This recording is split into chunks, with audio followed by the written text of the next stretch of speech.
Original তোর বাপের নাম কি বলতো? না না একটা কাজ হচ্ছে এটা না না এটা ক্লিয়ার করো না। এভিডেন্সটা করে বল বাপের নাম কি? অরিজিনাল তোর বাপের নাম কি? এভিডেন্সটা করে। এই যে যুবককে ছবিতে দেখতে পাচ্ছেন, তিনি বাংলাদেশী। মৃত এক ব্যক্তির এসআইআর ফর্ম পূরণ করে ভোটার তালিকায় নাম তুলতে গিয়ে ধরা পড়েছেন হাতে নাতে। হ্যাঁ, ভারতে থেকে যেতে এতটাই বেপরোয়া বাংলাদেশি অনুপ্রবেশকারী মুসলিমরা। লক্ষ্য একটাই, জনবিন্যাসের পরিবর্তন।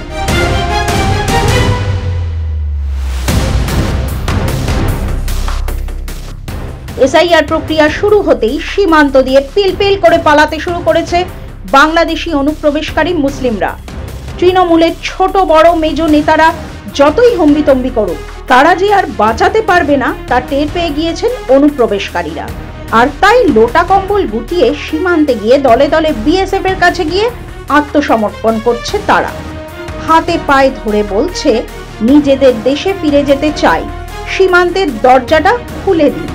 কিন্তু তারই মধ্যে চলছে আর এক খেলা। কারচুপি করে অনুপ্রবেশকারীদের নাম ভোটার তালিকায় রেখে দেওয়ার চেষ্টা চলছে তৃণমূলের একাংশের মদতে। অন্তত এমনটাই অভিযোগ বিজেপি। তেমনই একটা ঘটনা প্রকাশ্যে এলো হুগলির ডানকুনিতে। সেখানে মৃত ব্যক্তির এনুমেরেশন ফর্ম ব্যবহার করে নিজের নাম ভোটার তালিকায় রাখতে গিয়ে হাতে নাতে ধরা পড়লেন এক অনুপ্রবেশকারী। এই ঘটনায় ব্যাপক চাঞ্চল্য ছড়িয়েছে ডানকুনি পৌরসভার 20 নম্বর ওয়ার্ডের মাথুরডাঙ্গি এলাকায়।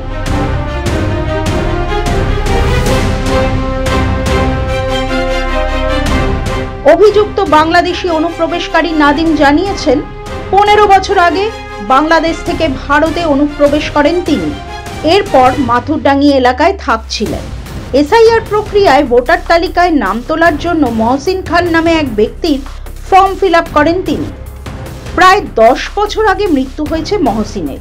আর এই খবর জানাজানি হতেই মহসিনের দাদা মইদুল খান আপত্তি জানান। এরপরই নাদিমকে ঘিরে ধরেন স্থানীয়রা। চাপের মুখে নিজেকে বাংলাদেশি বলে স্বীকার করে নাদিম।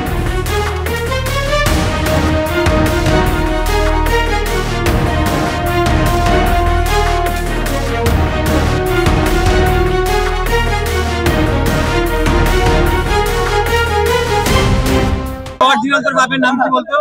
না না একটা কাজ হচ্ছে এটা না না এটা ক্লিয়ার করো না। এভিডেন্সটা করে বল বাপের নাম কি? অরিজিনাল তোর বাপের নাম কি? এভিডেন্সটা করে। অভিযুক্ত বাংলাদেশি যুবক নাদিমের দাবি, 4000 টাকার বিনিময়ে ভারতীয় ভোটার কার্ড তৈরি করেছিলেন তিনি। এসআইআর প্রক্রিয়া শুরুর পর টাকার বিনিময়ে তিনি বিএলওর কাছ থেকে মহসিনের এনুমারেশন ফর্ম জোগাড় করেন। এরপর তা ফিল আপ করে নিজের ছবি লাগিয়ে জমাও দিয়ে দেন। ঘটনা জানাজানি হতেই বুধবার রাতে ব্যাপক উত্তেজনা ছড়ায় মাথুরডাঙ্গি এলাকায়। বাংলাদেশি যুবক নাদিমকে আটকে রাখেন এলাকার বাসিন্দারা। পুলিশে খবর দেওয়া হলে ঘটনাস্থলে আসে ডানকুনি থানার পুলিশ। পুলিশ এসে নাদিমকে আটক করে থানায় নিয়ে যায়। কিভাবে অন্য এক মৃত ব্যক্তির ভোটার কার্ড ব্যবহার করে এসআইআর তালিকায় নাম তোলার পরিকল্পনা করেছে সে, এর সঙ্গে কারা জড়িত, নাদিমকে জিজ্ঞাসা করে জানার চেষ্টা চালাচ্ছে ডানকুনি থানার পুলিশ। পুলিশ জানিয়েছে, নথি জালিয়াতির অভিযোগে গ্রেফতার করা হয়েছে অভিযুক্ত যুবককে।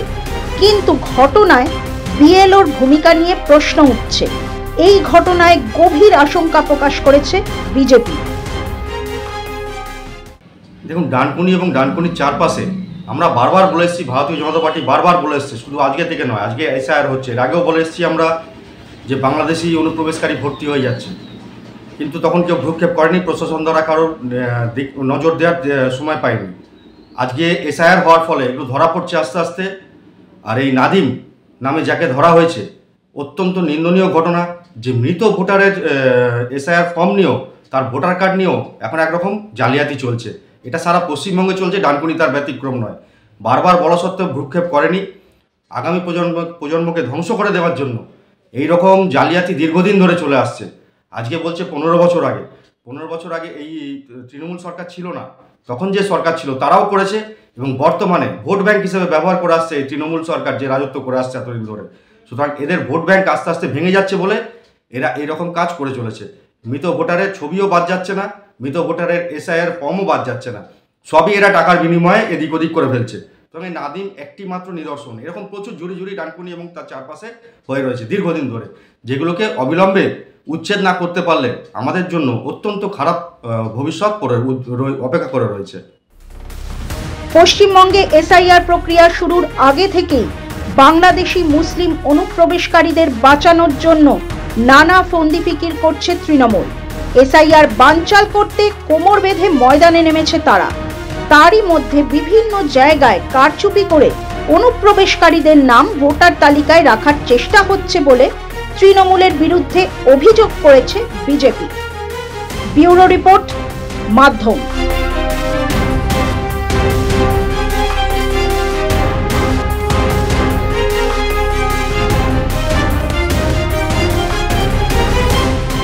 अरुणाचल सरकार का संकल्प 5 प्रतिज्ञा, शिक्षा से सशक्त भविष्य, कृषि से समृद्धि का, प्रकृति का साथ विकास, हर घर तक ग्रीन एनर्जी, पर्यटन से नई पहचान। इन प्रतिज्ञाओं के माध्यम से हम बनाएंगे ऐसा अरुणाचल सुंदर, स्वच्छ, सुरक्षित, शिक्षित, स्वस्थ और समृद्ध। हमारा वादा विकास भी, विरासत भी।